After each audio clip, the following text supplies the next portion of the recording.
Hey y'all, happy Tuesday. Hopefully everyone is doing well. I do have on my anti-status tee today. So if you would like to grab one of those, make sure you go ahead and click the link below and purchase one of those along with I have my other merch. Let me go ahead and shout out my patrons. Thank you guys so much for supporting my content. A special thank you to my VIP patrons. Ray, and Daniel, thank you all so much for making these Hangout Tuesdays possible. If you would like to become a member of my Patreon, that link is also below as well. Hey, Little Rock. Hey, Akeem. Hey, Bruce. Hey, King BJ. Hey, Sade. So hopefully y'all are doing well. People are going to slowly come into the room. And we're just going to go ahead and jump right into it because I have a few things that I would like to cover tonight. The first thing is that this is for the people that watched last week and the week before. I mentioned a point about a lot of people using their social justice, which is really a cover for sometimes sexual desirability and sexual access and things like this. And all I'm going to say is kind of just look at some of the things that Lori Lightfoot has been doing lately, and I think that would be a good example of what I meant, and just keep that in mind. And I'm not going to go any deeper into that. The people that watched last week will know exactly what I'm talking about, okay? Hey, Kendra. Hey, Orm Atlas. Hey, Edward.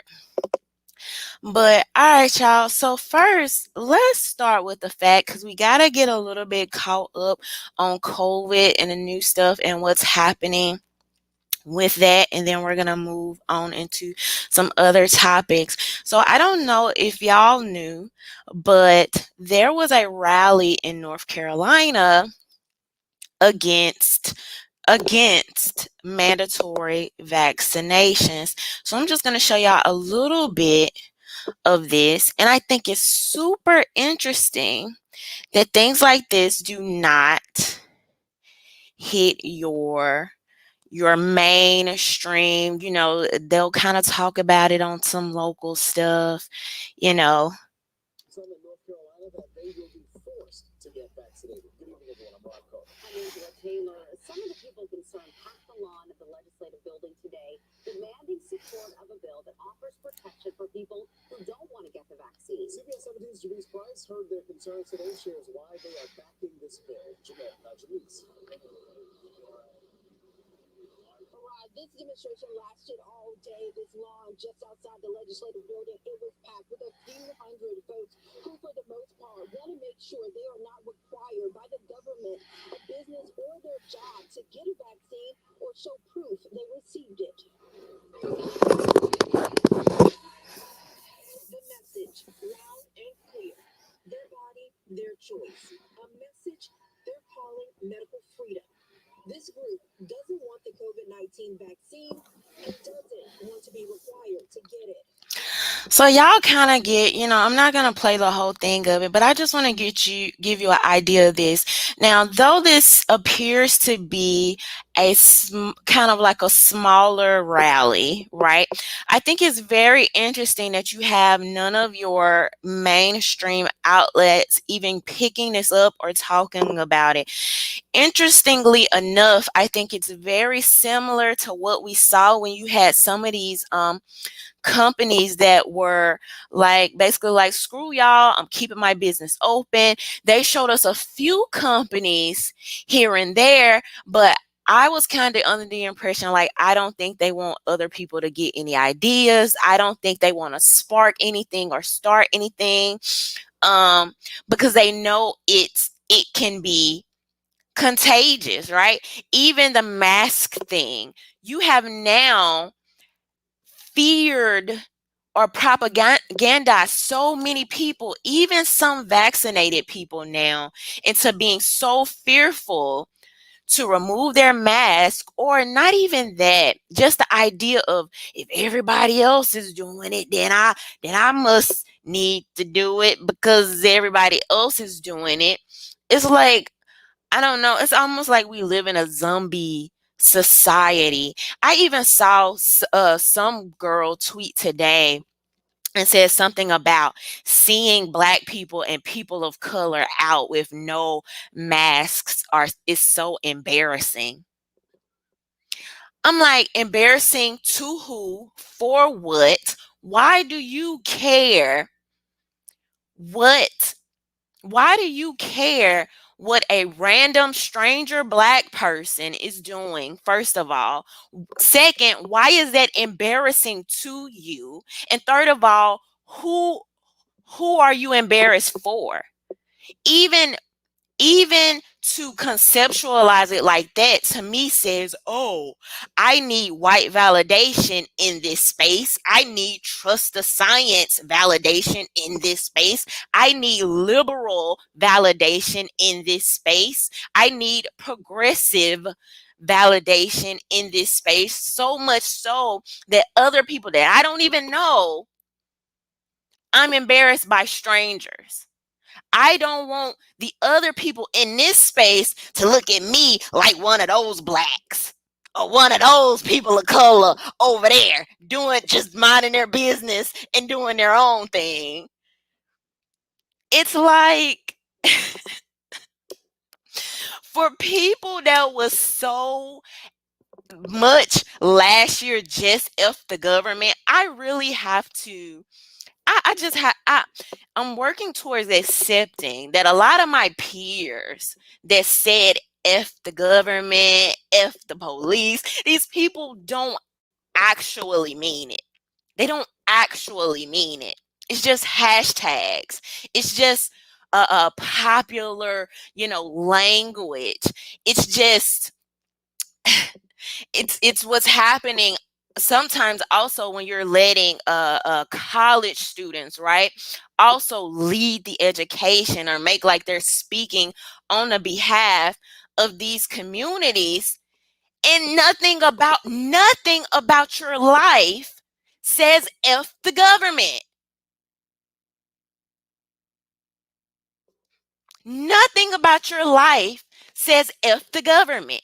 You send your children to the government schools. You're anti gun, refuse to protect yourself, call them to protect you. You don't feel enough confidence in yourself to make medical decisions as it relates to you on a personal level.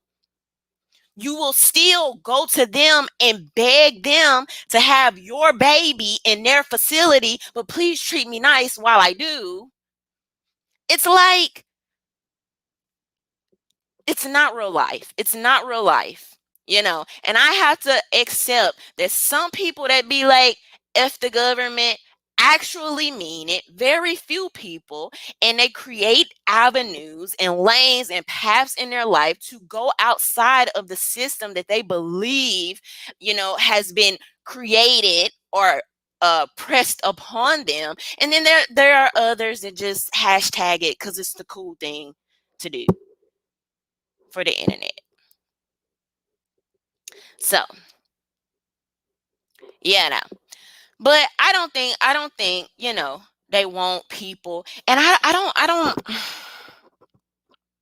let's just talk about just on a very theoretical, foundational level of the government. Just on a very foundational level, just the concept of the government being able to force you to inject your body. I'm not going to even call it a vaccine anymore because technically, by definition, and I told y'all be very weary of this because they are trying to remove us from definitions and what words actually mean. We've been talking about this for several weeks now. So by definition, it's not even a vaccination because it doesn't it can, but doesn't necessarily include immunity, right? So even by definition, it's actually not a vaccination. So from now on, it's an experimental injection. That's what I'm going to call it. But just the idea of the government saying we can force force or coerce. And I told y'all every single time, mandate, right? If we mandate something, if we make it a law, that means force, that means coercion. Force and coercion ends up being a man with a gun on his hip coming to enforce the law. Law enforcer. This is what this means. The punishment, the penalty is up into death when we mandate something or make a law for it, right? The idea of the government being able to force you to inject something in your body is the purest, most foundational way of saying we own you.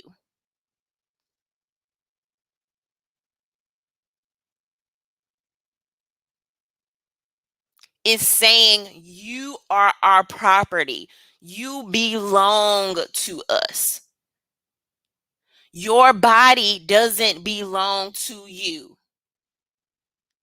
It belongs to the government.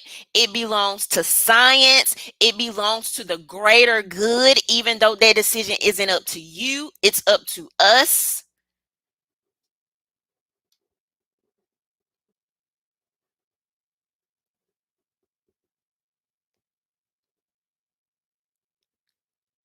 So when someone compares a vaccination mandate to slavery, slavery is ownership.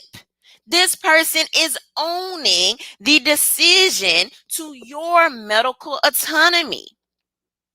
That when we're talking about actual definitions and words having meanings, it's not too far off par. My body does not belong to science. My body does not belong to Dr. Fauci, Joe Biden, Trump, the government, the federal government, the Mississippi government. My body belongs to me. And if we ever get to a level, and I told y'all the real trick is it's gonna come through the corporations, right? And we know the corporations a lot of times work in cahoots, whether we're talking about censorship, whether we're talking about social programming and social engineering. They work hand in hand with the government to also push things. Sometimes these things are very favorable to corporatism, okay? And sometimes people get corporatism confused with capitalism. Those two things are not the same or mutually exclusive.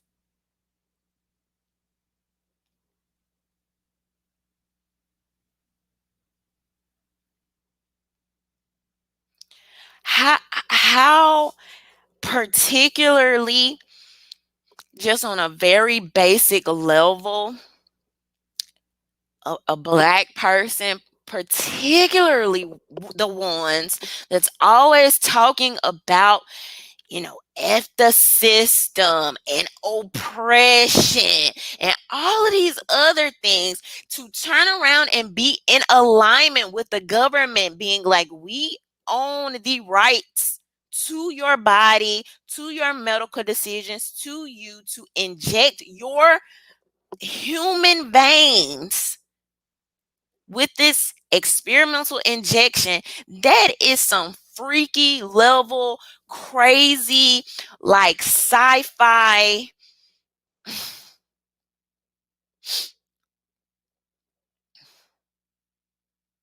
just conceptually. And then you have California now spent all this time, Gavin Newsom spent all this time, trust the science, trust the science. Now it's, oh, well, we don't really trust it. We're going to wait till July 15th. So all the people that were called conspiracy theorists for not trusting the science are now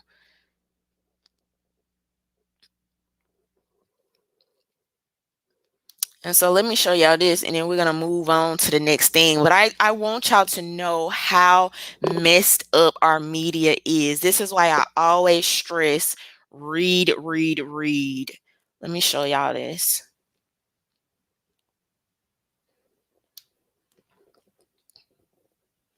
So this is according to AP News, right?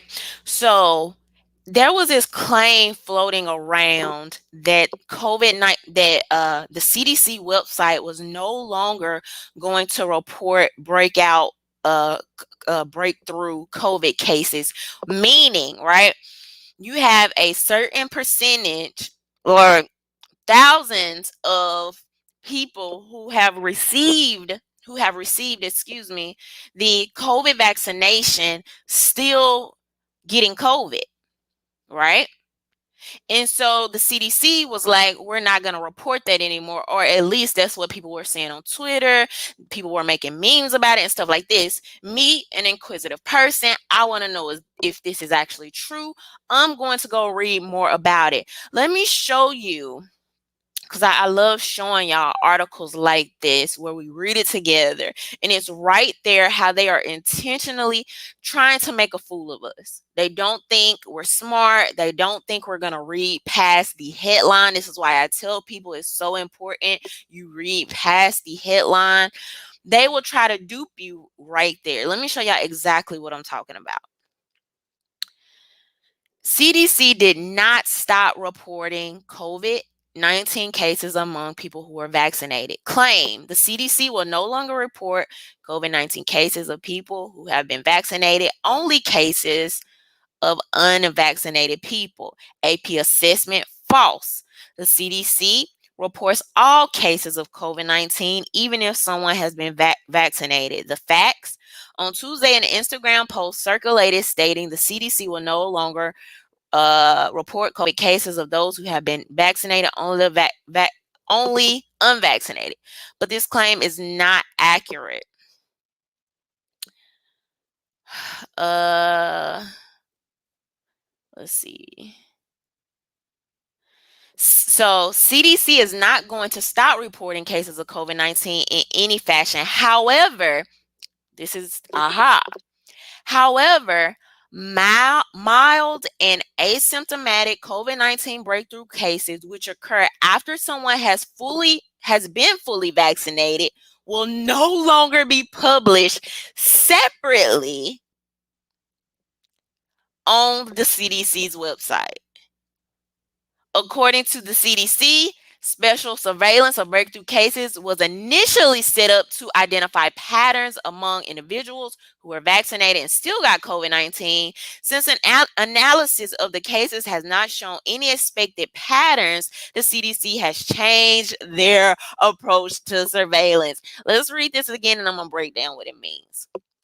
However, mild and asymptomatic COVID-19 breakthrough cases, which occur after someone has been fully vaccinated, will no longer be published separately on the CDC's website. Let me show you how nefarious, manipulative, evil these people are. So what this basically means is all of 2020, they beat us over the head. They beat us over the head with the number of COVID cases. Those cases included people like my niece, who's just turned 1. At the time, this was a couple of months ago.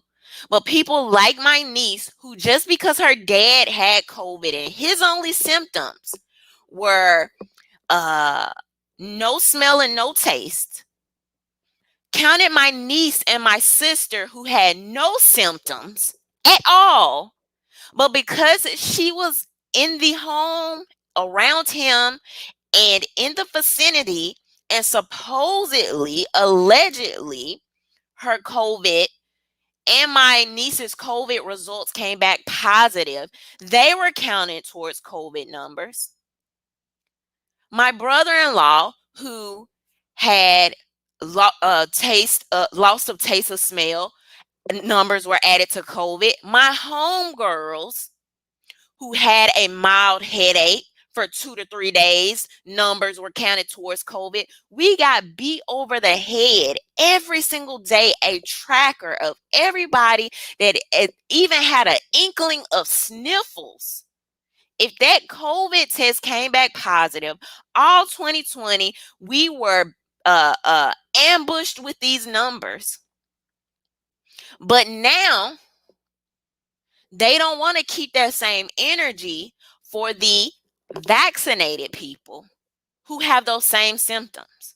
Why not? I wonder why. Not only that, this article within itself is super misleading. You tell us this is false. Now, these are your fact checkers. This is why I say a lot of this fact checking be BS within itself, and you have to go and read behind the checkers. This is like within the last months, I've shown y'all, this is probably like the third or fourth article that we've read through, and the fact checkers are lying. Their premise is very manipulative, and this is another example of that. The CDC won't stop reporting it. But the truth is they are going to stop reporting the mild and the asymptomatic breakthrough cases. They are going to stop reporting it and stop reporting it as a separate number to make the numbers appear to look smaller. That is the actual truth. And they know that you, as a smart individual with common sense, as humans typically are able to read, and if you have reading comprehension skills and are able to read and filter through BS, they know that if you are willing to at least get to about this fourth or fifth paragraph, it's going to be like, aha. But like the article I always reference that I did content on previously, they know that about 80% of people don't read past the headline or maybe the first paragraph.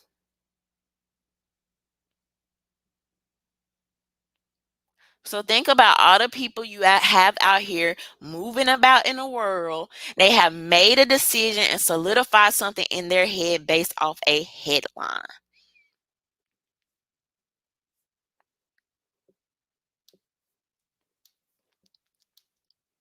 Bruce said Silicon Valley brainchild behind the vaccine have the lowest vaccination rates. Let that sink in. I didn't know that. Thank you, Bruce, for the super chat.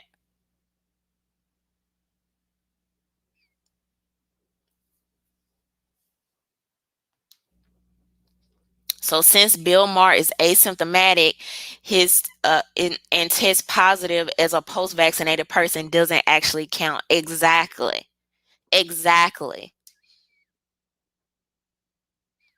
So now they can tell the difference between a mild symptom or asymptomatic person. But just last year, we told that all the mild symptoms and asymptomatic people were killing people. They were so dangerous. We needed to know these numbers. We needed an everyday ticker and tracker to count all these people around the world. Oh, now 2021, man, that's behind us. You don't need to know all that. Move this over here because they are so manipulative, man. They are so manipulative. And they hit us with it from every angle and show us more and more and more and more. Like, and I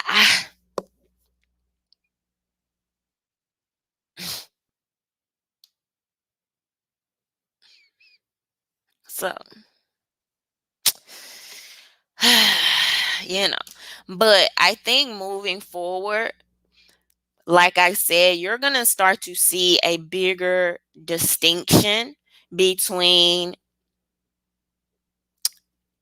in some regards, I think your southern and your northern states. I think you're going to see a lot more people like you've been seeing move to places like Florida and Texas. Okay. You can say what you want in an internet space, but money talks, BS walks. Numbers mean something, right? When we see people putting their money where their mouth is, and filling up their U-Haul, and they're like, I'm out of here. We can't ignore that. And I think you're gonna see more and more distinction. And we're gonna see where this whole passport thing goes. We'll see if they try it. They'll probably end up testing the waters. They'll see how many people are resistant, and if you don't have many people that are resistant, they're gonna move forward with those plans. But we'll see what some of these corporations do. I don't think you know I think somebody in California would be way more receptive to a showing their vaccine passport as opposed to like somebody in a Mississippi. And I think as time goes on, you're gonna see these glaring distinctions more and more. And I don't think I ever realized how much I feel like I was raised in a kind of like mind your business, worry about yourself, you know, if I don't bother you, don't bother me type atmosphere. I don't think I ever realized that as glaringly as just here recently, right? Like even a story I told y'all about where I was in DC and this guy is running down in DC and I'm walking outside and him even feeling like having the audacity to feel as if he can say something to me about anything. And just to be clear, I was with a group of people, but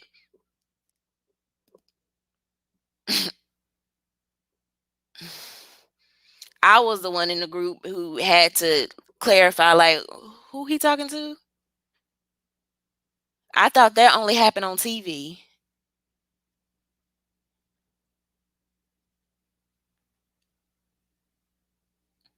Don't say nothing to me and mind your business because I don't even know you. Technically, like, you're a stranger.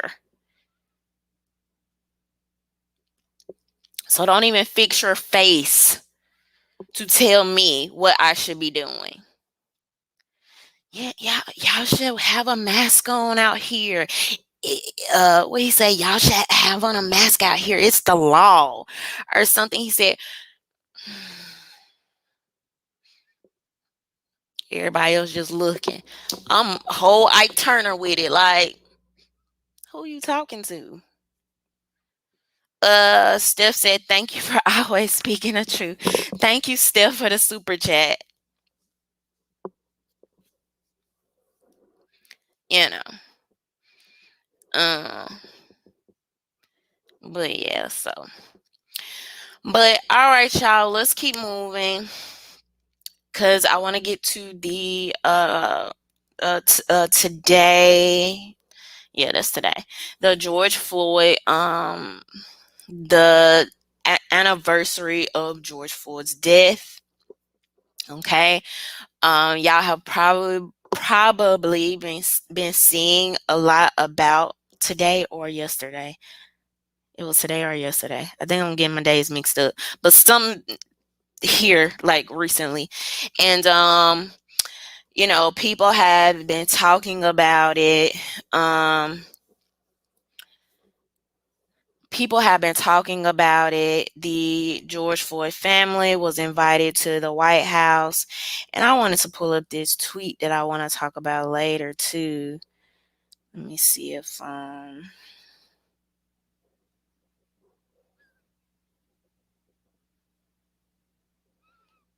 don't even see it now, but I'll just tell y'all about it when I get there. So let me start by saying that 2020, I think I continue to call 2020 the year of vision, of clarity. A lot of things were unveiled. A lot of things were brought to light, and people who didn't want to see just didn't want to see.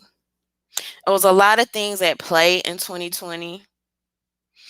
And I learned so much in 2020, so much about life, about humanity and human nature, about social programming and engineering. I've learned how unprepared and privileged most of us actually are.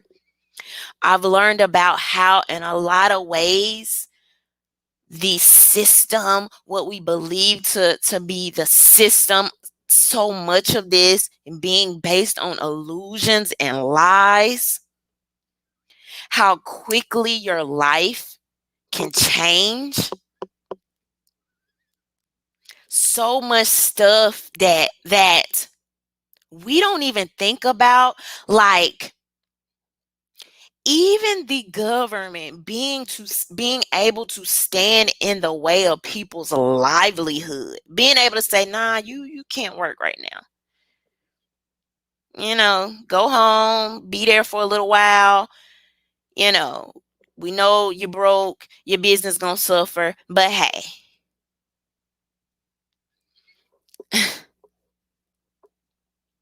our lack of skills, life and survival skills, our dependency or our perceived dependency on the government.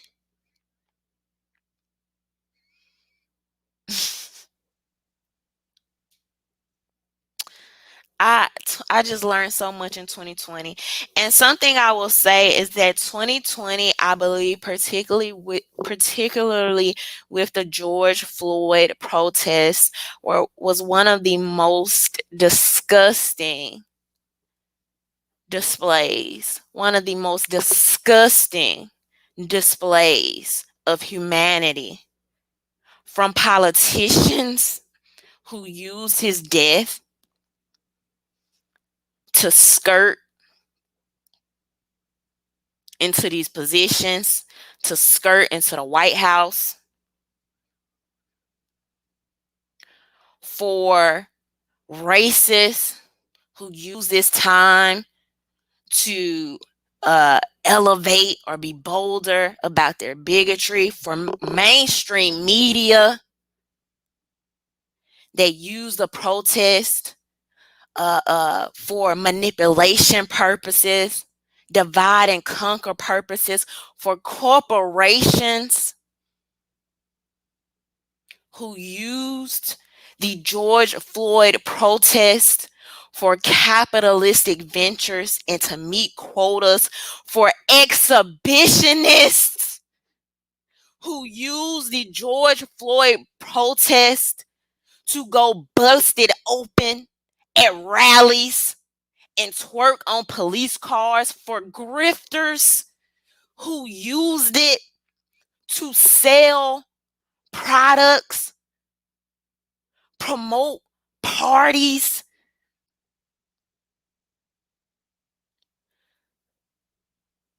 George Floyd exposed, I believe, some of the most disgusting, manipulative, nefarious energy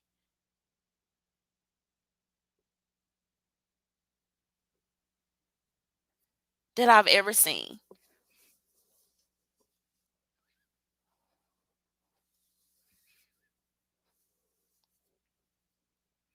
People use the deaths of people at the hands of law enforcement to make it political. Y'all don't even know if these was political people. Y'all don't know how they felt about these politicians, nor the Democrat or Republican parties. You don't know these people voting records. You don't even know if these people were registered to vote. Made a martyr out of somebody that was just trying to live, acting like this man died for the sins of the world.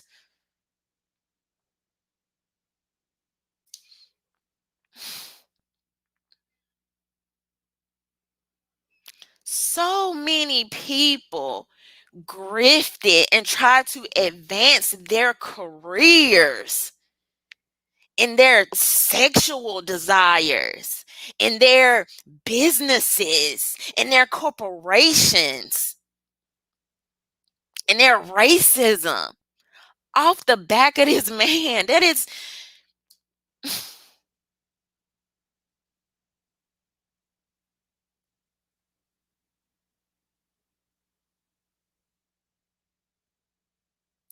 so disgusting.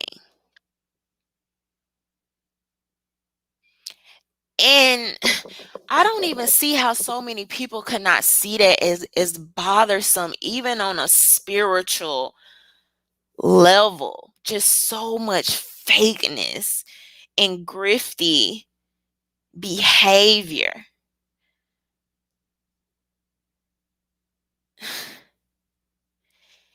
Even recently, this didn't go viral. I just randomly seen it coming past my timeline. Even Joe Biden attempting to kind of somewhat compare this to the emotions of how people felt when Martin Luther King died. Why? Why?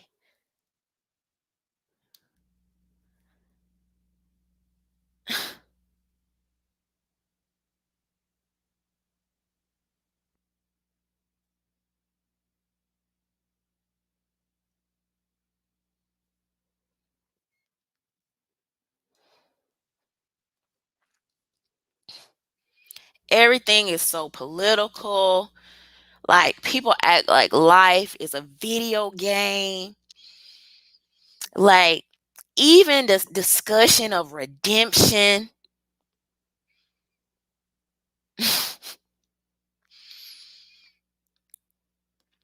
I'm just, even to this day, I'm just still shook at a lot of the debauchery, and a lot of it has been so disappointing.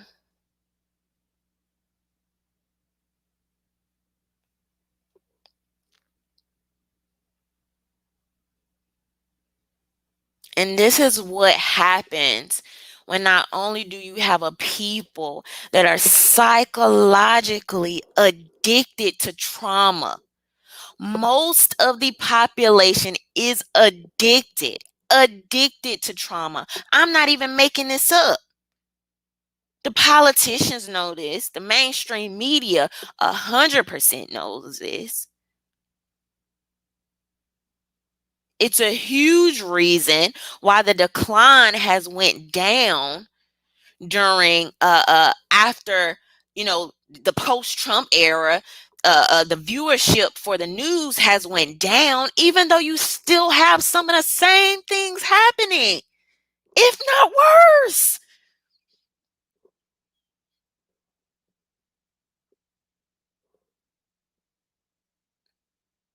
Same news cycle.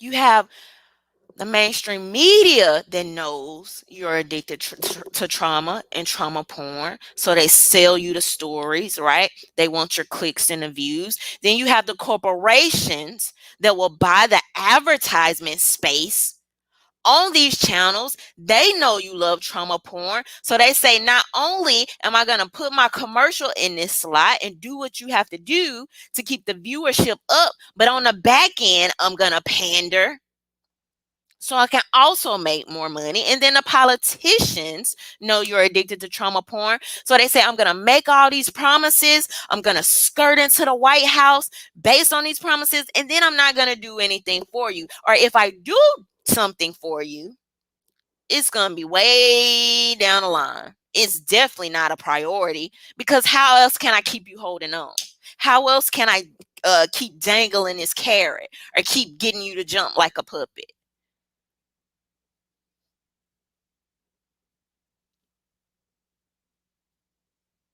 It is the highest level of manipulation. And these people are working in cahoots. And y'all think because y'all favorite freaking entertainer or your favorite celebrity comes out and gives a little cute speech, not even thinking, dang, they're funded by the same sponsors that's trying to make money on the back end and the front end. It's a whole 360 situation. It's a whole club, and you ain't in it. What Chris Brown say? You can't even get in.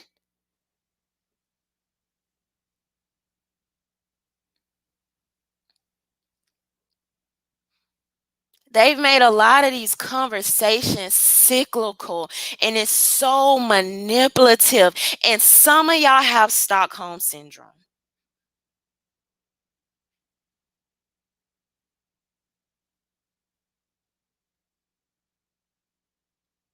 We really need to address and evaluate some of the Stockholm syndrome. We really need to look at how a lot of these entities are interconnected. People need to accept this in huge part for what it is. I just saw a video today of Charlemagne talking about how somebody's administration, I can't even remember, I think it was like a governor or something, called him up like, hey, can we get you to work on this tax campaign and talk about how great the vaccination is? And he was like, no. So if he said no, how many people y'all think said yes? Not only that, there's more. If he said no about the vaccinations, how many things do you think he said yes to? And how many things do you think your other favorite Hollywood personalities, celebrities, and entertainers have said yes to? Somebody called them up and said, hey, I need you to talk about X, Y, and Z. I need you to tweet this way. I just did a podcast that should be coming out any day now. Where the gentleman that was hosting it says he knows of somebody directly. He has a friend that's a blue check, and they sent him specified tweets. I can't remember what the actual topic was, but it was something polarizing and recent. And they sent him the exact tweet and said, send this out from your account. This is in your contract. And so when I have a shirt that says entertainers are not leaders, cheap plug, available, link in my bio, in my description box below, is to make people think, to possibly, yes, be offensive. Because what the Stockholm syndrome, the attachment, we got to talk about it.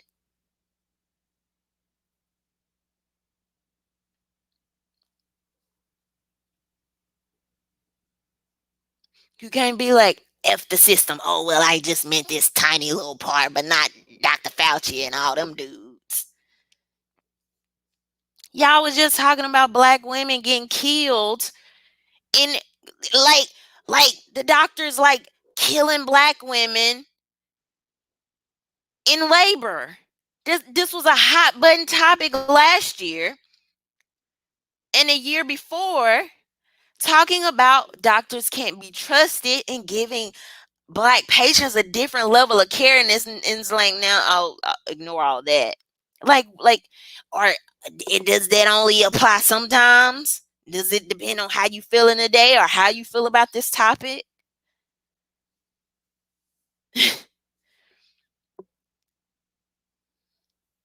Like, what are we really saying here?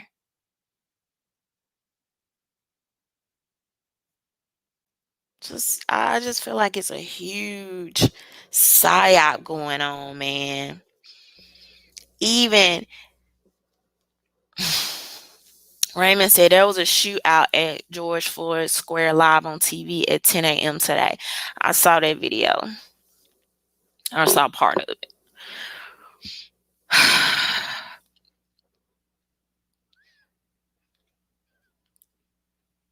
Another thing that they're not telling you is that specifically due to not only the COVID lockdowns, mostly the COVID lockdowns, I would presume, you have crime in some of these areas skyrocketing. Now, some of your same, I believe this was in Minneapolis, if I'm not mistaken, the same people that were saying, all right, y'all can have it, we're going to defund the police, are now asking for federal help, saying they're being shorted police officers.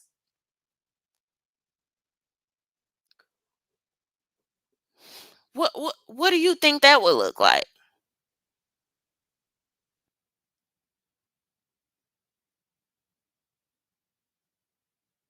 There's no such thing as an anti-police politician. No such thing. They have to have law enforcers to enforce these laws and mandates. Thinking that the squad is gonna come through, as we're about to prove and talk about. They're gonna hashtag all cute with y'all. They're gonna go through the trauma porn because they know you love it. Gonna eat it up.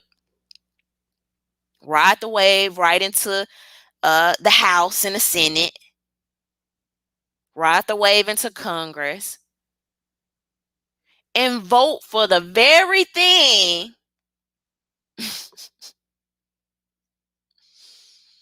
they told y'all they were against. Or I should say, to be more truthful and forthcoming, not vote for, but definitely didn't oppose.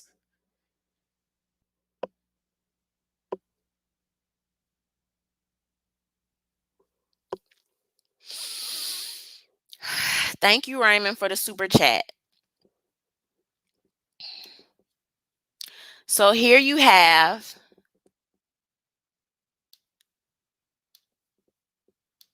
the family at the White House. It was great. He's a genuine guy. They always speak from the heart, and it's a pleasure just to be able to have the chance to meet with him when we have that opportunity too. Uh, we're just thankful for what's going on, and we just want this George Floyd Policing Act to be passed in the future. If you can make federal laws to protect the bird, which is the bald eagle, you can make federal laws to protect people of color.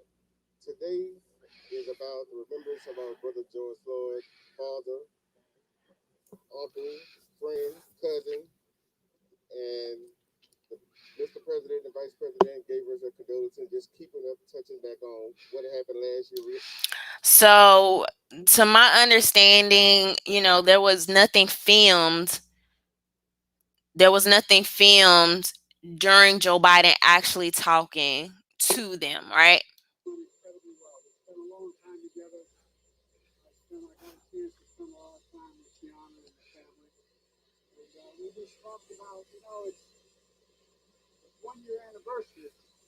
And those who have been through personal loss know that although every anniversary is you're happy people remember, it also brings everything back immediately. Like it happens that day. It takes a lot of courage to go through it. They've been wonderful. I've spoken with the negotiators. I'm hopeful that sometime after Memorial Day we'll have an agreement on the George Floyd legislation. I'm not sure why he used the wording negotiators. I've never heard this used in this capacity. I don't know what that means. I don't know that that's an actual thing. Uh y'all let me know if he meant something specific by that, or if he was reaching for other wording and that's just what he came up with at the time. But, I want to know specifically, who are the people, right, that you are even talking to and trying to get on board to make this happen? And if that is happening, and what that actually looks like. And this interview gets super weird, y'all. It's only 2 minutes, and then I don't know what his obsession is with kids sitting on his lap.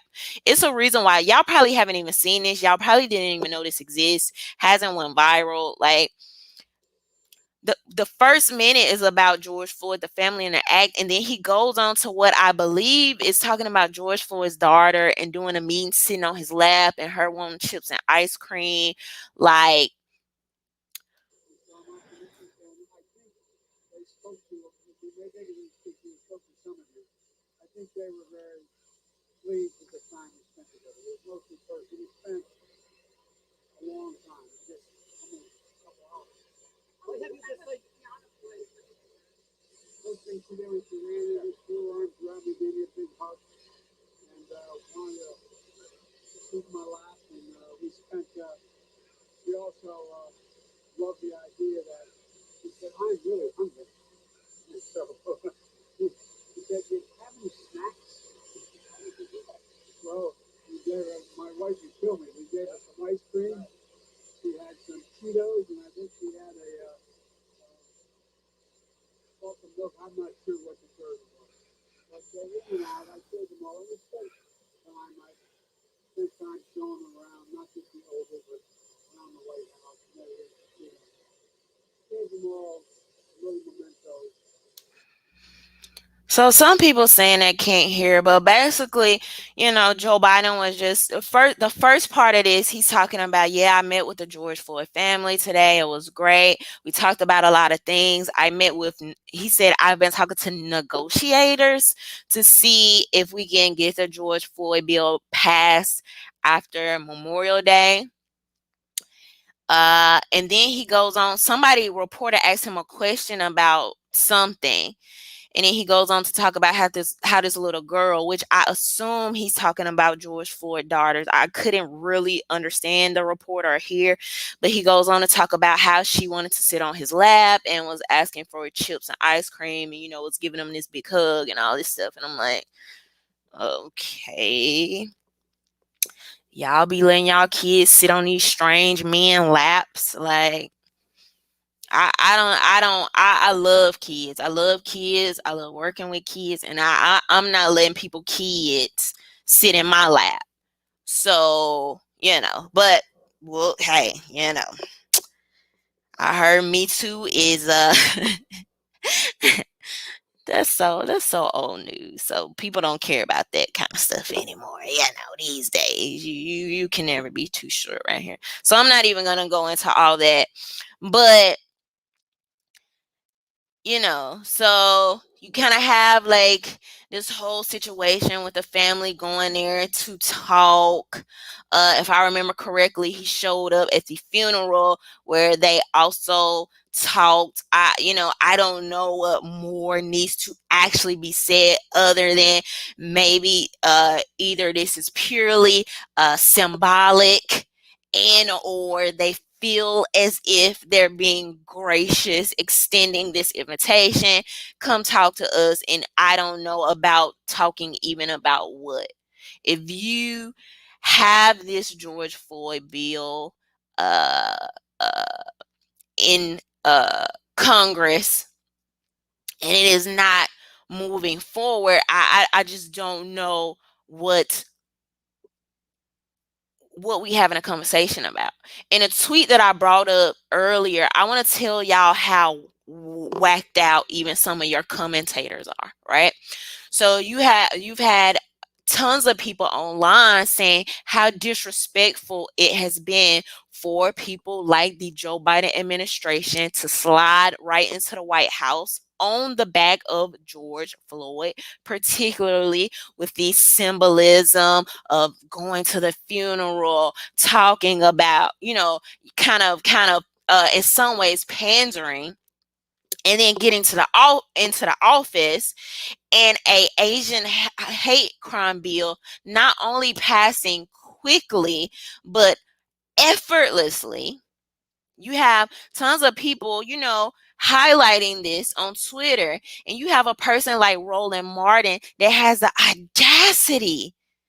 This man has the audacity, and he has the nerve to say, while y'all are complaining, have you called your senators to tell them to pass the George Floyd Act?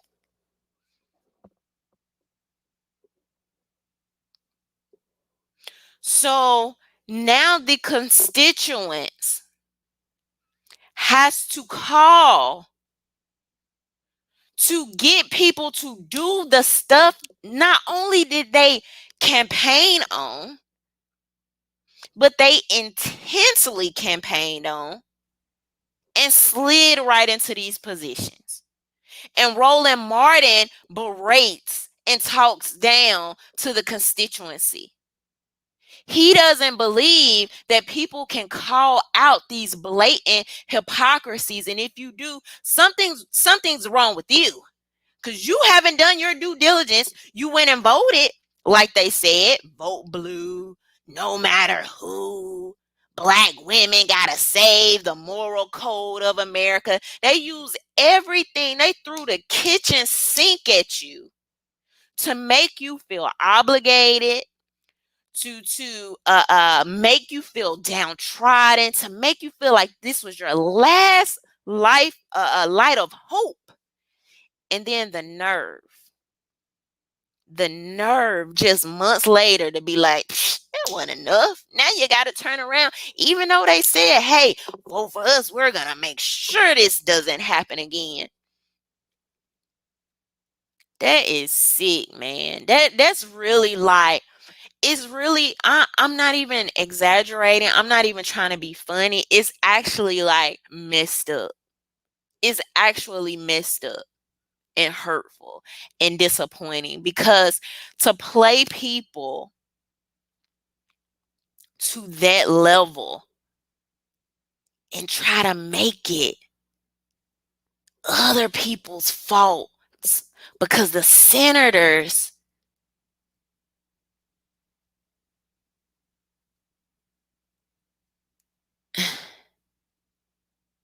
because your congressman,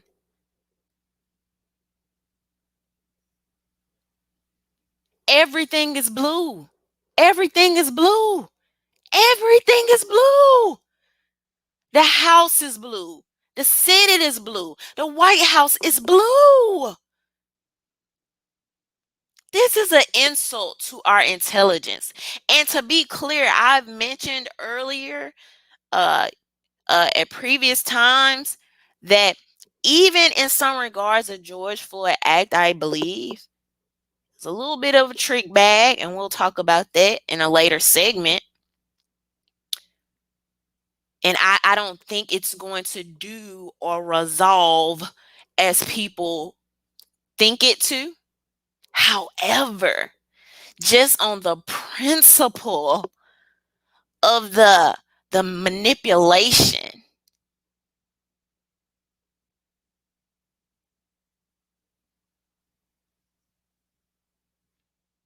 the juxtaposition of the Asian hate crime bill in a George Floyd act, and people, it's not wrong to say that's manipulative. Like that was some BS. How many people, Asians with the lowest voter turnout, how many Asian people you think called their senators to get this crime bill passed? I have Asians in my comments, in my inbox, telling me, man, it's some pandering BS. They don't even care about it.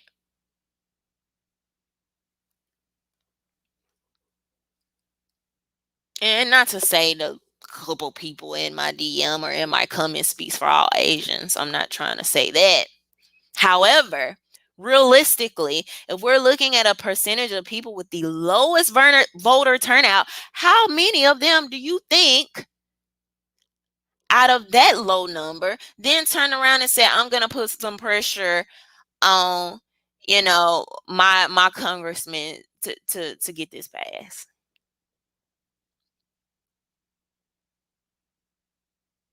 But this is how a person like Roland Martin will disrespect his audience that did just as he instructed them to do. They did that. Vote blue no matter who. We gotta save y'all from Trump. You did that, and then they moved the goalposts.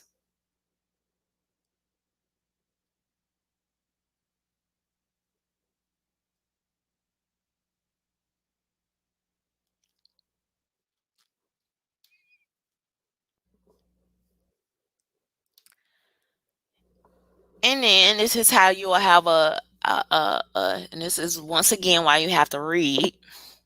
You'll have people like The Hill that say progressives nearly tank House Democrats' Capitol security bill. A small group of progressives, known as a squad, came close to sinking the House Democrats' Capitol security spending bill on Thursday over concerns about Capitol Police accountability. Cori Bush, Ilhan Omar, and Ayanna Pressley all voted no, while AOC, Rashida Tlaib, and Jamal Bowman voted present. Their opposition created a dramatic scene on the House floor leading up to the vote as Democratic leaders scrambled to secure the necessary support and prevent an embarrassing loss on a high-profile proposal to address the security failures of the January 6th insurrection. Every Republican opposed the measure, leaving little room for error.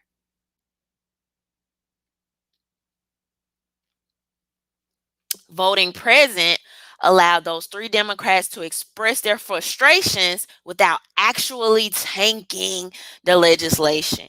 If all six of the Democratic defectors had voted no with all Republicans, then the bill would have failed. In the end, Democratic leaders secured passage only narrowly in the nail biter 213 to 212 with the three present votes. Now, if I remember correctly,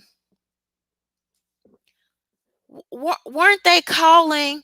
Wasn't it just a few months ago? This is how fake these people are. If I remember correctly, it was AOC specifically. If I'm wrong, please correct me because I do not want to give y'all false information. But if I remember correctly, and I don't have the best memory, it was AOC who said that the present vote was a cop out. It was a way to do nothing and look as if you are in opposition. So now this is messing with my programming because what I see is Democrats who all last year used the energy of defunding the police, abolishing the police, to help them slide, like I told y'all, advance their political careers as convenient to talk about these things, now all voted or did not oppose more funding to federal police. Now, follow me.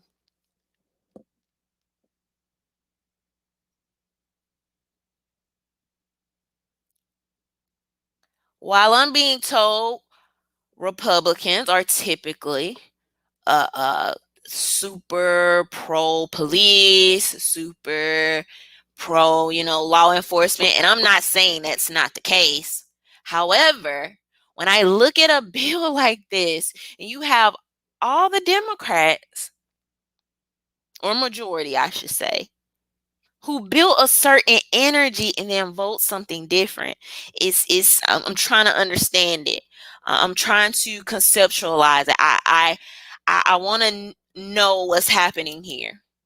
I want to know why on paper this isn't looking like what they've told us to feel. And then turn around and you have a Minneapolis and other places who talked about defunding the police. Now, as their crime skyrockets, now not only are they saying, hey, we've lost police off our force, we need police, but doggone it, they also asking for federal help, federal officers, federal enforcement. If this is not this is like the biggest scam. This is the biggest hustle. This was the biggest hustle. Is this a scam to remove local police so federal police have more rank?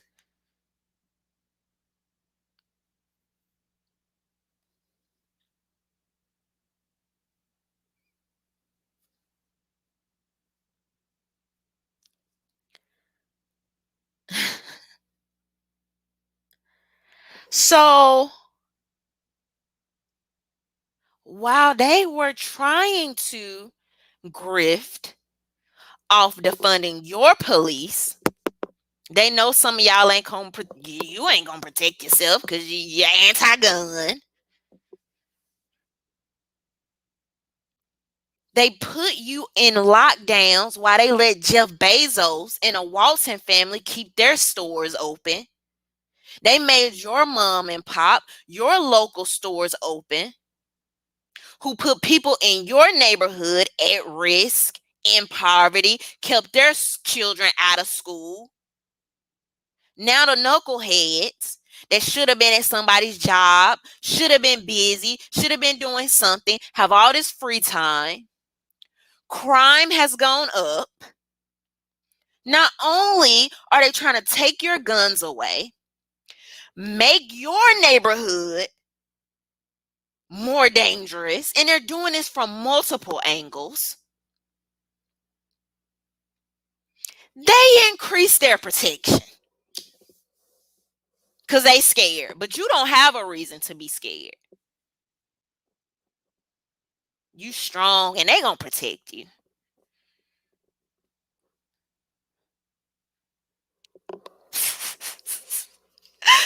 Man, the game run deep. It's crazy out here. This is the biggest bait and switch, man. These people, you have politicians that ran their whole thing off defunding the police. We need to hold police accountable. We need to do this. Woot the woot the woot the woot. Not only did they put you on the back burner and said, "Oh, okay, even though we talked about this for 365 days straight, we're not only now gonna put you on the back burner." Well, the whole George Floyd bill thing, we'll get to it when we get to it. We'll get to it when we get to it.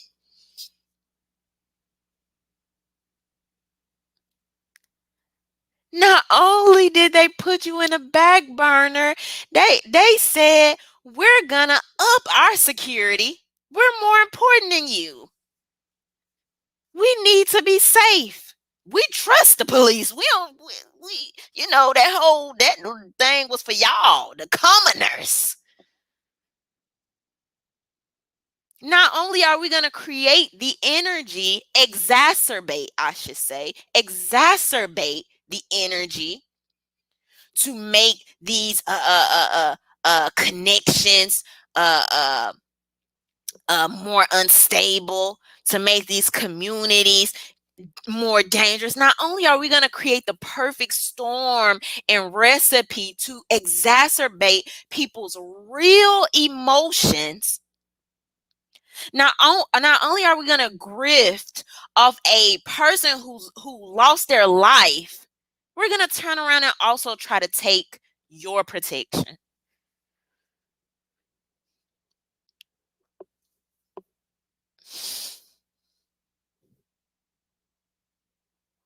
Y'all,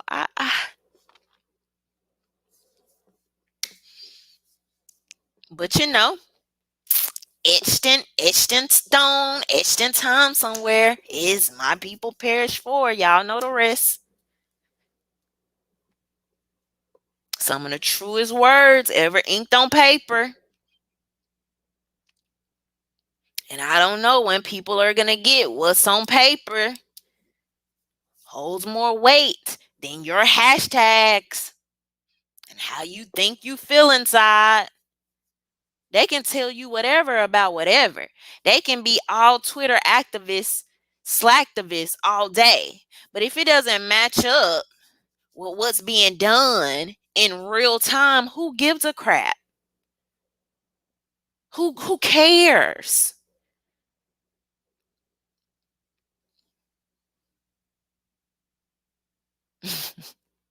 And I try my best. I try my best to warn people. You are being played. If the interests incentivize or prop up the corporations, you have to take a double look. If the interests incentivize and prop up blue checks and politicians while leaving everyday people vulnerable, you have to take a double look.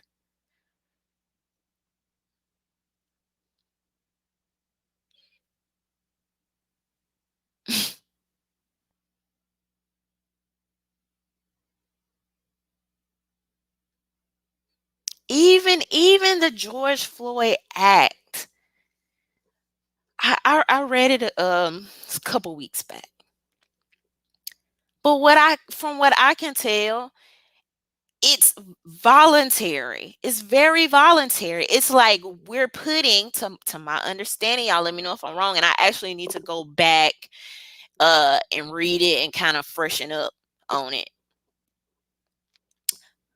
But a couple of weeks back when I read it,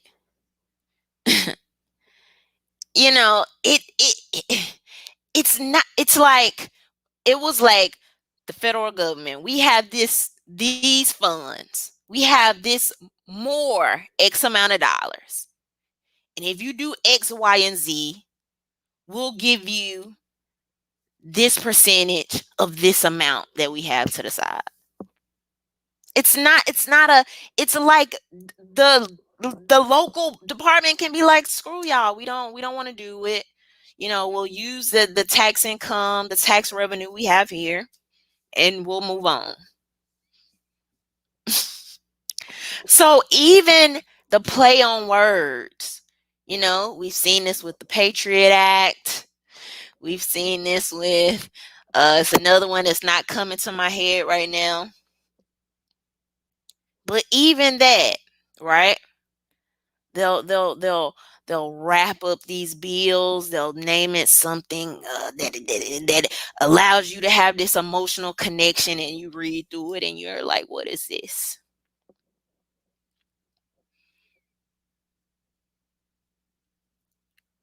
you know.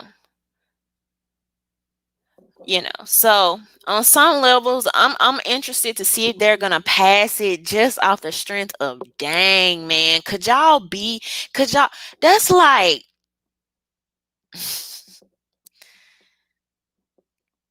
I just really want to see if that's the least they can get done. That's the least. We spent all 2020. We couldn't get away. We couldn't get away from talking about George Floyd, everything that came as a result of it, everything surrounding it, the hashtags, the action, the trauma porn, the lights, the action, Hollywood, set, go. We couldn't get away from it. You had peoples whose entire campaigns that was the foundation for their campaigns. So just off the strength of I just really want to know, are these people that down bad? I'm just really interested to see. I think it's gonna pass. A little something in me. I think they're gonna take their time with it. We ain't, we get to you when we get to you. Get to the back of the bus, Rosa Parks. You know. But we'll get to you when we get to you.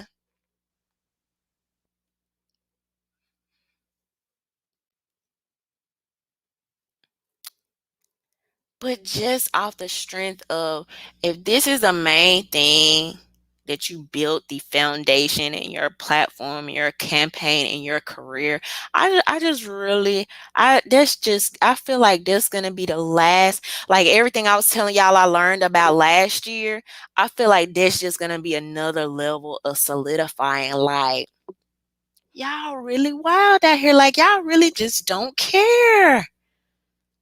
But we're gonna see. I think they are gonna pass it. And you had a black introvert just reminding me. I didn't show y'all this statement that even BLM made. Black Lives Matter. Democrats are voting right now on how to respond to the January 6th attacks. Their idea: give the Capitol Police, military, and DHS more money. We need to be clear: more money to police does not keep us safe. The attacks on January 6th were a symbol of white supremacy. We don't respond to white supremacy by giving more money to the police, period. And this the crazy part. This where the rabbit hole gets even deeper, and what I don't think, this is a theory. And this is freaking me out, and it's uncanny, right? But when I see videos of police that were possibly, this just, it bothers me, y'all. Like, let me finish explaining. When I see videos online of police possibly working with protesters, with whatever you want to call them, on January 6th, allowing them to come into the Capitol, and then right after, you happen to have Democrats mostly, well, all Democrats, they voted for this, increasing the budget for the Capitol Police. We need to know, was this all planned, and who planned it, and for what reason, to what end, right? And what I mean by that is, just like I said, we'll have something like a 9/11 happens. We've had suspicions about that. We've talked about that, and then you'll see something like a Patriot Act introduced, right? You'll see I was about to say TSA. I don't know if that's the best example. But you'll see all these things introduced as a result that empowers the police, empowers the feds, increases the debt and the budget.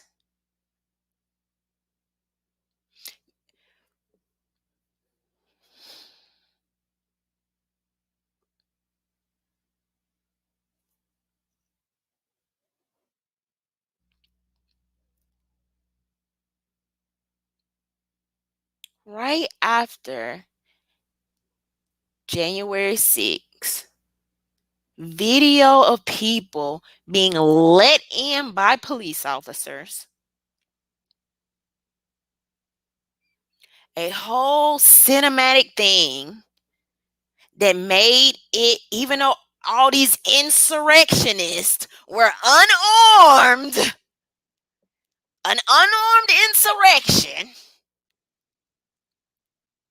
the same people that spent all of 2020 talking about defund the police now overwhelmingly voted to increase the budget for Capitol Police. So much so that even BLM comes out and says, this ain't looking too good. We can't rock with it. Y'all are about to explode the budget. Even if we're thinking about how this will mostly, right? Because a lot of times when we think about protests and we think about who's usually protesting or in recent years has had the larger protests, this would affect a group or organizations like BLM, and they know that. They know that, and they could be a part of the game too. Who knows? This could literally be a huge plan to make BLM also phase out. Oh well, the budget's from the Capitol Police, and we tried to say, but they've discouraged our, protesters, and people don't want the long jail times, or people is making people more discouraged. It's discouraging people from protesting. Like, man, it's a big club out here and you ain't in it.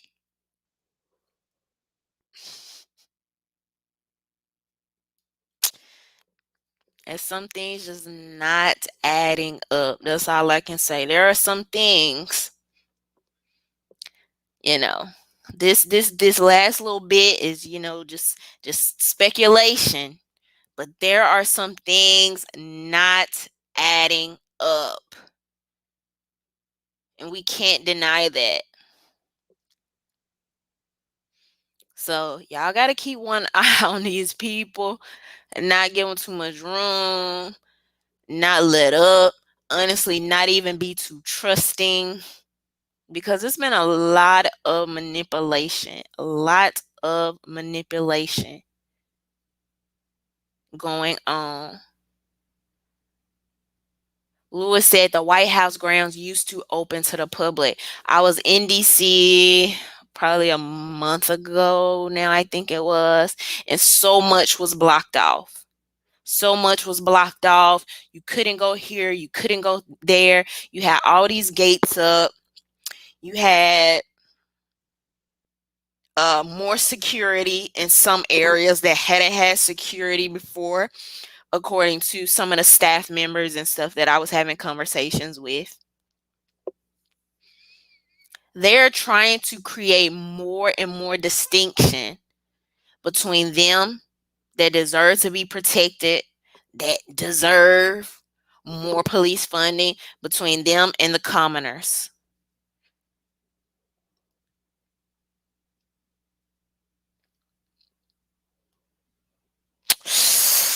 Whew, hard times out here, man. It's crazy out here. But anyway,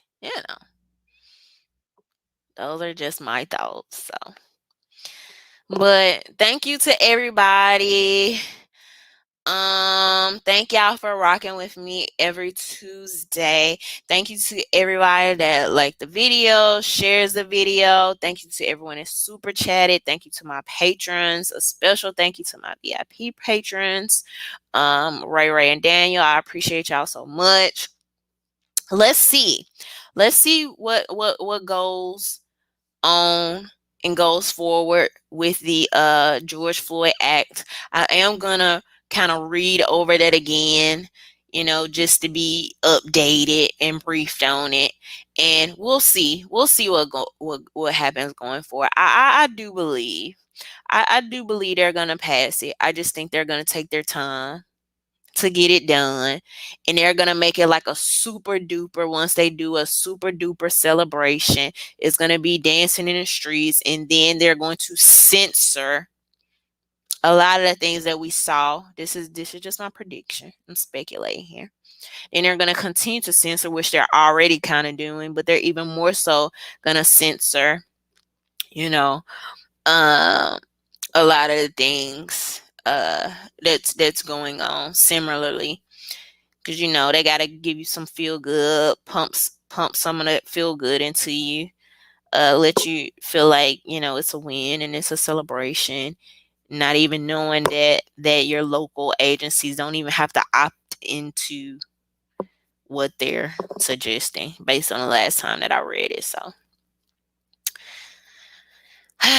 but anyway, all right, y'all. I am going to get out of here.